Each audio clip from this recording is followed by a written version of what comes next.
দেখুন আজকে আমাদের সে গরুর বুড়ি রান্না করা হবে কোরবানির। এই জন্যে গরু সিদ্ধ করার পরে সিদ্ধ করার পরে গরু দেখেন লবণ হলুদ দিয়ে সিদ্ধ করা হয়েছে। সিদ্ধ করার পরে এখন সামান্য পরিমাণে রসুন বাটা এবং আদা বাটা দিয়ে মা মাখাচ্ছে মরিচ দিয়ে। এখানে কিন্তু পেঁয়াজ বাটা দেয় নাই, কারণ পেঁয়াজ বাটা দিলে এইখান থেকে পানি ছাড়তে পারে, ভাজতে গেলে ভিজা ভিজা হতে পারে। এই জন্যে এখন রসুন এবং আদা দিয়ে বাটা দিয়ে এটা ভাজা করা হবে। এই যে এখন বুড়িগুলো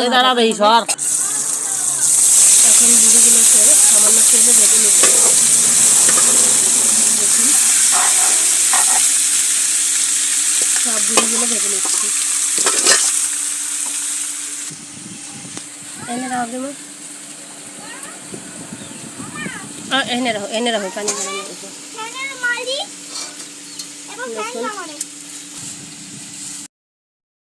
এমন ঘর বানাইতেছে মামিতি গরমের মধ্যে ওই জায়গায় কি আছে